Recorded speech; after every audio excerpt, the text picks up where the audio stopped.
What's up? What's up? Billy Carson here, Forbidden Knowledge. Going live on Instagram. Got a special guest coming on here very shortly. Cory and her new movie. We're going to talk about her new movie, A Tear in the Sky. A Tear in the Sky. It's going to be an amazing talk. Let me grab something right quick. Since we're talking about UFOs today, let me put on my UFO hat. What's happening? All right. Somebody say, let me be your barber. Yeah, I need a haircut right now and a shave. My barber's actually on a trip right now. He's on a trip to Greece. He's actually in Santorini. So I haven't had a cut in a good minute. It's probably been about a good few weeks since I had a haircut and a shave. Been a good little minute now. Getting a little scruffy around the edges here. Today we have a special guest coming on with us, Cory. She's got an amazing released out of her many movies. This movie is called A Tear in the Sky, and we're going to talk about it and some of the amazing things about it right now. What's up, Caroline? Hey, Billy, how are you? You look awesome. You don't need a haircut. You don't need a beard shave. You look amazing always, which Thank blows you. my mind because you never sleep. Yeah, I You're hardly always, get to sleep. I'm always going. yes. Yeah, So I'm like always shocked. Oh my God, here he pops on Facebook, he pops on YouTube, he pops everywhere, always looking amazing. How are you, my friend? fantastic. Thanks for coming on today. I know we're going to talk about your movie, A Tear in the Sky. This movie has been literally going crazy. It's been going viral. I mean, you talk about me popping up. I see your movie popping up everywhere, which is incredible. I hope so. Yeah, we need more actually because Yeah, this is really, it's not just a movie. It's a movement, I think. right.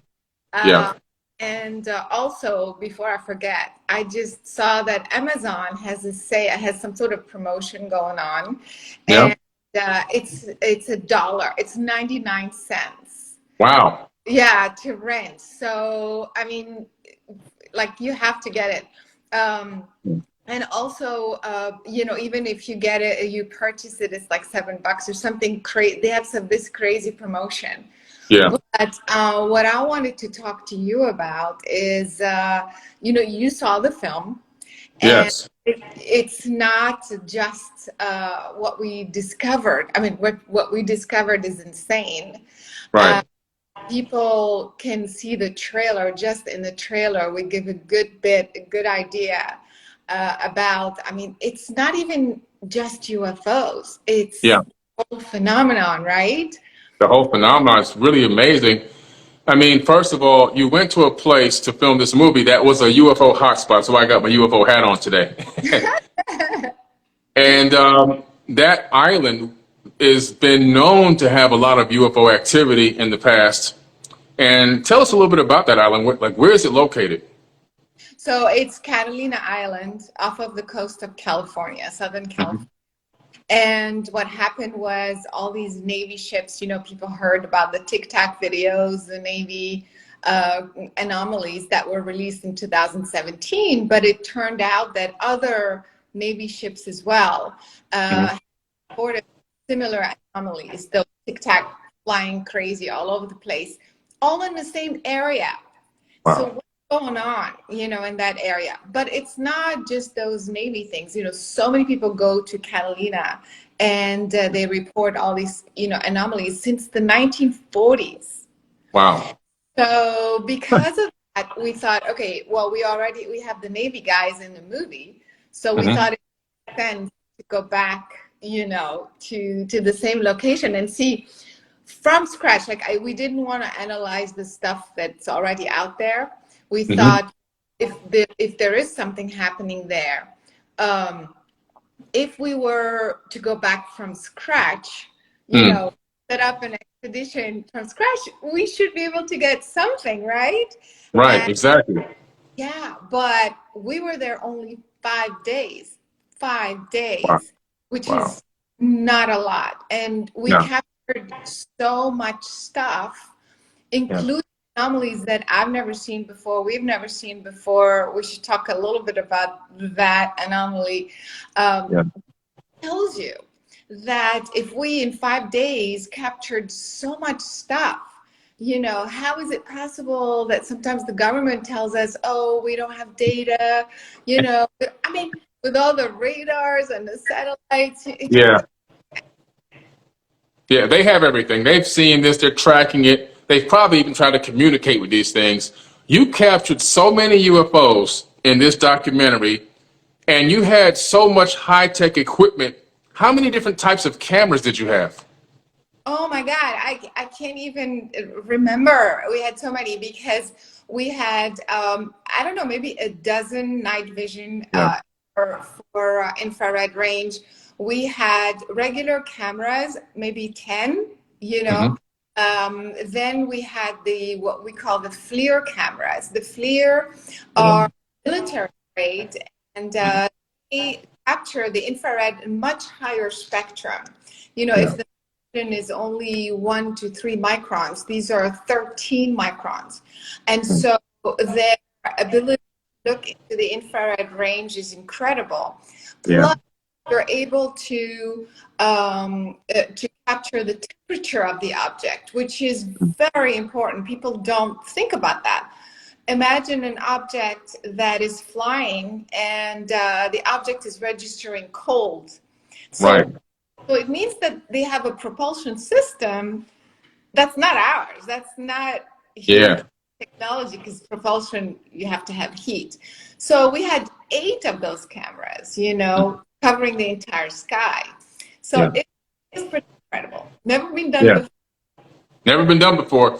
Guys, if you want to go watch this movie, A Tear in the Sky, pin the title in the comments here. Go on Amazon Video, Amazon Prime, and right now it's actually on sale for only $1. And let me tell you something. This movie has so many awards, I can't even count. How many awards did you get on this movie? Oh my God, I think we won 4 or 5, and we were nominated 6 or something like that. And so, Incredible. yeah, but what I like about this, Billy, is that, you know, when you win these film festival awards, these festivals aren't UFO people, you know, No, they're not. like they're fans, you know, Yeah. rooting for you. I'm just a normal filmmaker to them. Mhm. And Yeah. so they're judging the film on the content, you know. Is it compelling? Does it make sense? Mhm. Interesting enough? Does the story hold? You Yeah. know, the cinematography and the production value as well. They judge that. But this tells us that, you know, mainstream, the festivals is just mainstream, you know. Yeah. Industry, the mainstream industry is also appreciating this film, Mhm. which gives me great hope, because one of the purpose, you know, the goal of this film and the topic, the UFO topic, is to Yeah. bring the mainstream. Right. So that's why it's very exciting. Yeah, it's exciting. The movie is really compelling, first of all. The way that it's laid out, you have the right level of drama, the right level of a little bit of, I don't want to call it comedy, but lightness to it in some areas, and enough shock factor. And I think everything came together just perfectly, the way that you filmed this and produced this. And I mean, like I told you before on a private call, like you don't even, this, you're like one of my mentors when it comes to production and filming. Like, I follow your work. I've been following all your films. I watch your films to check out your style, your technique, how you build your story, how you bring closure at the end of the story, all the little intricate parts in between, all the camera angles that you like. And this film in particular is really amazing because what you captured is just like undeniable evidence of UFOs. You captured it in a way that can be verified. And what's really amazing is the name of the movie, A Tear in the Sky. That's what happened. Yeah, thanks for recognizing and noticing, because it, you know, the production was very, very extensive, you know. Mhm. We're filming also with Red cameras. We were very lucky, you know, as you Mhm. know, very Yeah. expensive. We were able to work with this production company where, you know, and have this very high end quality.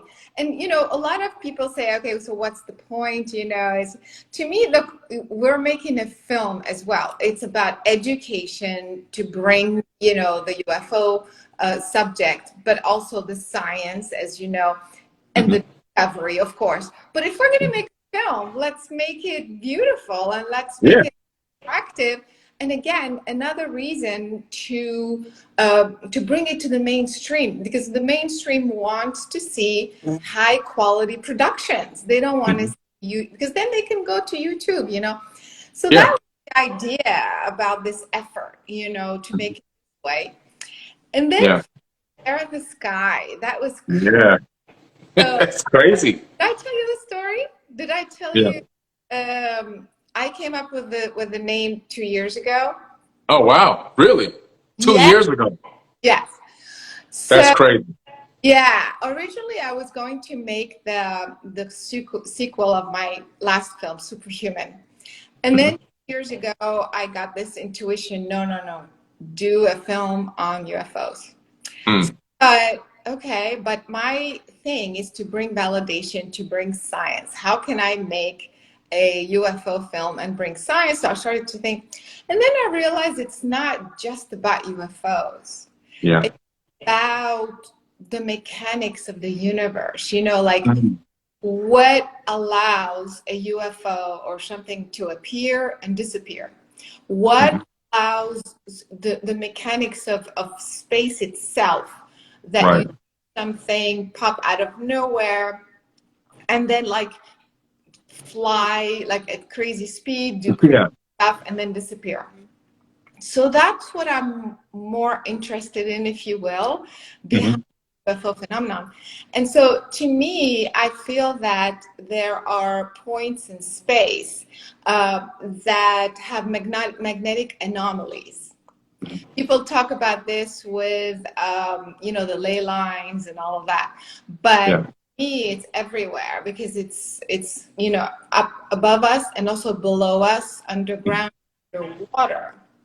And these anomalies are part of the space itself, the fabric of space itself.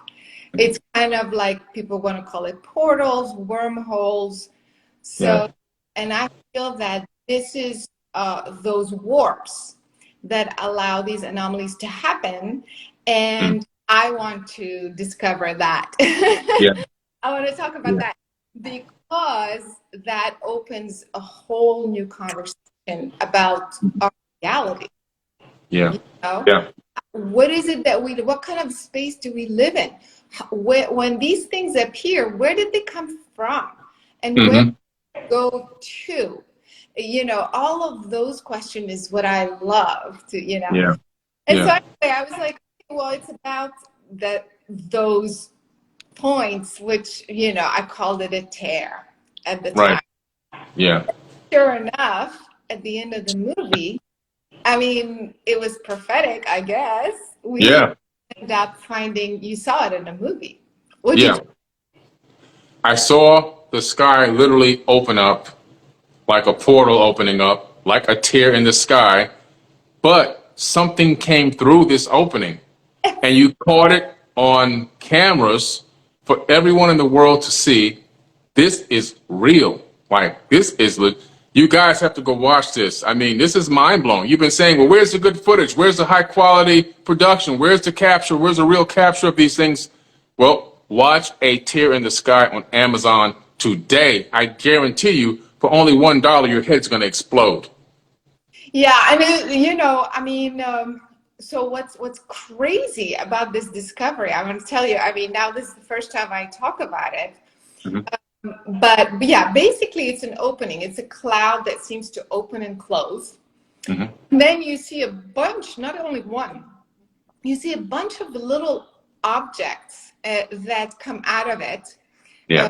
And then the cloud thing closes, and you still have like one or two that pop out of it.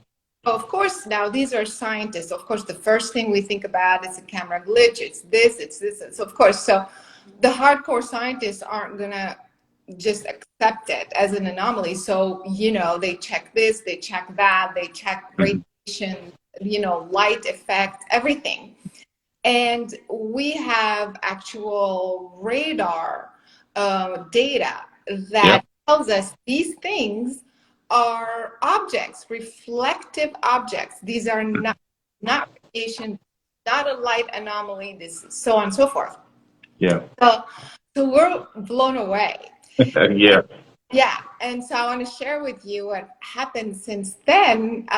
Since the movie, you know, these scientists, we continue to look for more data. How is it possible something opens and closes and reveals all these objects, right? Yeah. So they've been presenting the data, the raw footage. Even in the film, we didn't change anything. But they started to, they presented the raw footage and the finding to a bunch of scientists. Wow. SCU, yeah, there's 200 scientists, and live, maybe more remotely, and you know, we're trying to understand. Okay, what is this thing? You know, we're not getting from anyone any sort of plausible explanation. So that's right. all scientists. I mean, all they do, even if it's an atmospheric thing, it doesn't matter. We want to know how it works.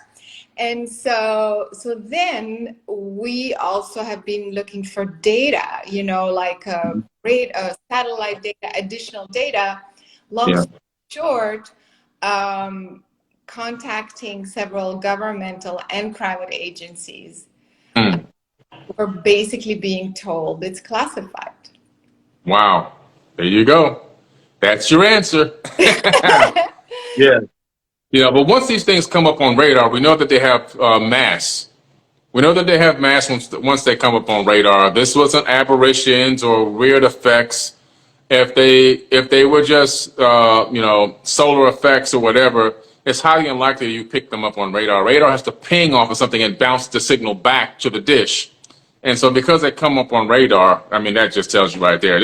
These things are real. They exist. They're solid mass in the third dimension, however they got here into this dimension, but they were really here. And you captured that in the movie, A Tear in the Sky. I'm telling you guys, go watch it. It's amazing. It's amazing. So I got my UFO hat on today. Peace to Jose Escamilla, who passed away. I helped produce and provide content for this film that he made. It's one of his last films he made, UFOs from Outer Space, and provided content to him and some production as well. So, but yeah, listen, this is amazing, guys. You have to watch this film. How many films have you made so far? Documentaries, I think 4. I've made before. I have also an animation film, but this type of films, it's my 4th one, and and it's always about something that's supposed to be paranormal. You know, it's like it's either our connection to the universe or mind over matter, and this time I tackled the UFO subject.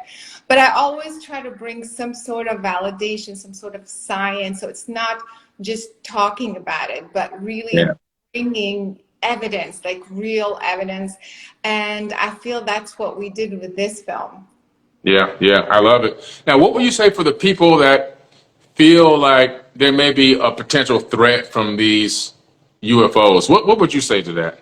Yeah, it's funny. We always get that question, right, Billy? Yeah. I don't think there is a threat. I feel like there were a threat. You know, obviously they are very technologically advanced. So if they are, then if they have the technology to get here faster than light and do all sort of maneuvers, and definitely, kind of interfere if they wanted to, right? Because they're, I mean, they could have taken us out. I mean, what are they waiting for? We are in the worst time ever. I mean, look at this planet. It's pathetic. Like, the separation is insane. Yeah. We still don't get along. We're still going to war. It's crazy. It's crazy. 2021, 22, we're still thinking about invading countries. Like, what's going on? You know, so this planet is definitely in such a vulnerable place. Humans are just don't get it. And so it's a perfect time for an advanced civilization if they wanted to attack us, or, you know, what are they waiting for?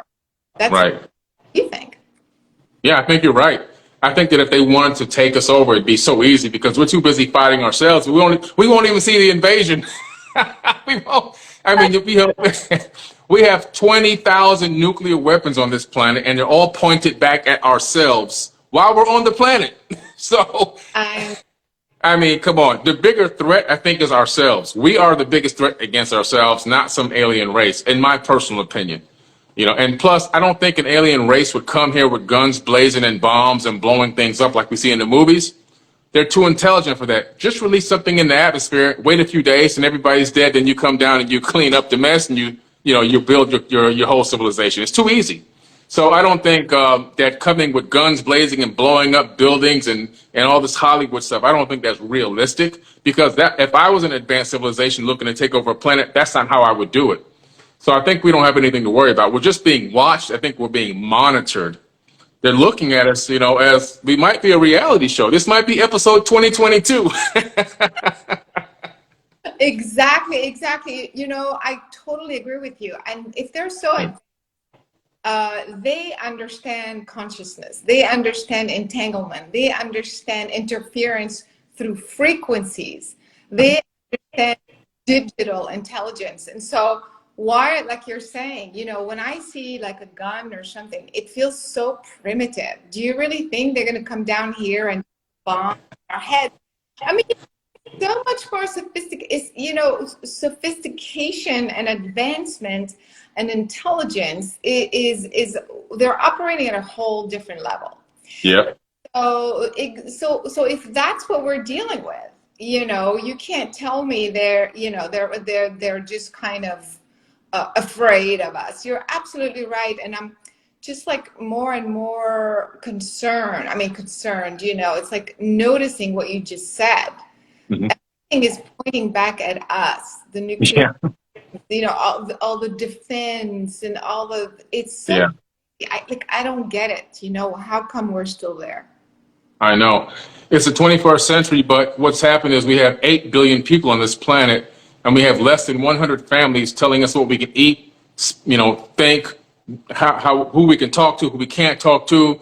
And we've had this whole system predicated on the color of skin and politics and fake money. And this whole thing is a big fake illusion. It's a matrix. And we, the people, the 8 billion of us, at some point have to unite and say, look, guys, we're not playing your game anymore. Game over.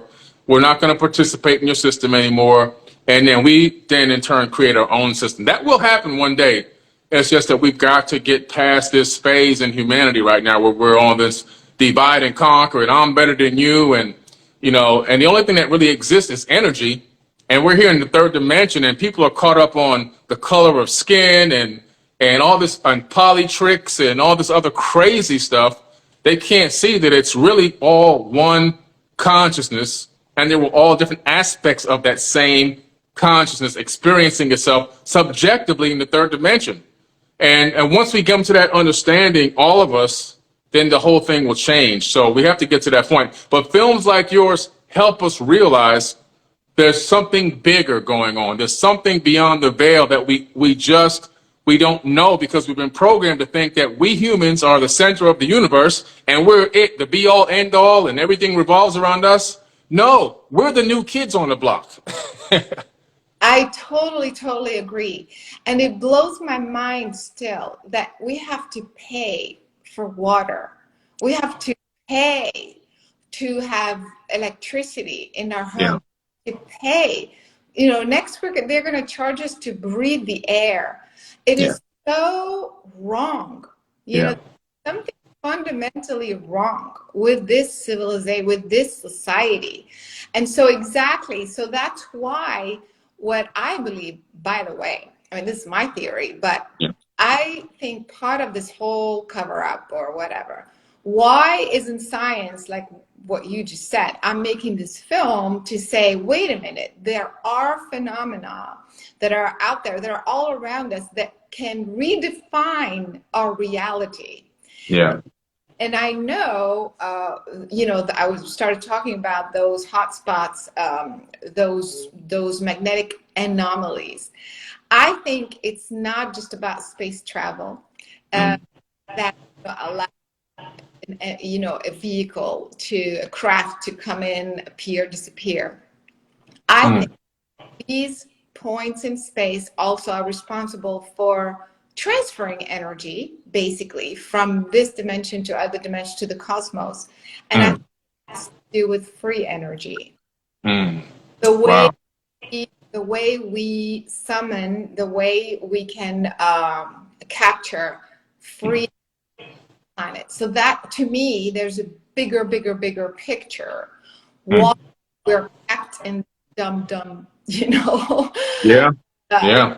confusing reality. We keep focusing on our silly stuff and phones and what you're saying, color, skin, or who lives where, who's got the better car. And I mean, silly, small stuff, when we should be directing our attention to how do we free ourselves from this bondage.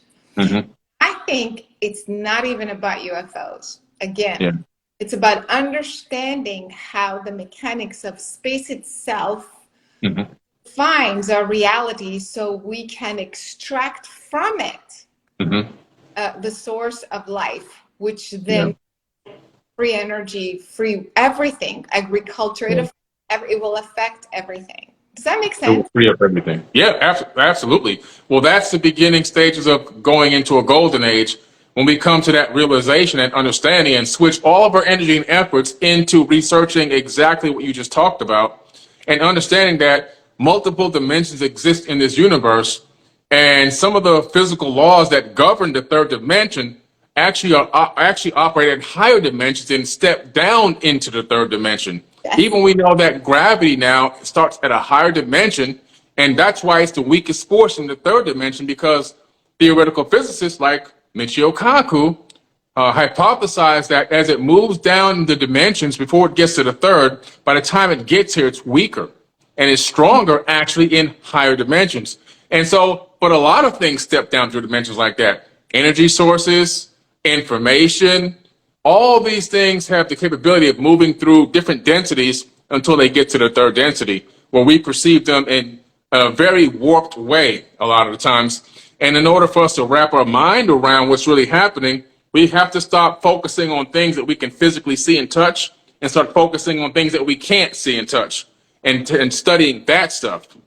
Yeah, and I don't remember, even Einstein, I believe many scientists actually mention, the universe, the physical universe emerges from the unseen universe. It's energy first, and from that energy emerges the physical reality. So Right. it's the other way around. We have it totally like upside down, and we think we're starting here on this earth using this propulsion system, and we're looking at it, kind of discovering the universe in a linear way.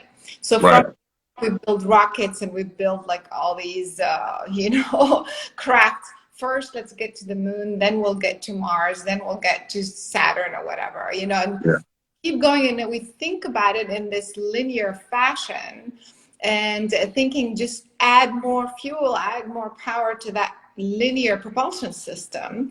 I mean, if that's the case, it'll take us thousands and thousands of years to get anywhere, which Generations. doesn't make any sense. Faster No. than light travel exists. It's scientifically possible. Mhm. Why aren't we looking to that? Why aren't we focusing on changing our perspective and Mhm. looking at things not from Earth looking up to out to the universe, Yeah. but from the universe, the multidimensionality of all of existence, and see how that could Mhm. down to where we are today, kind of like Right. engineer, what could be possible, put that potential out there, energy Mhm. for all, Yeah. force for all. We shouldn't be needing anything to sustain our physical body.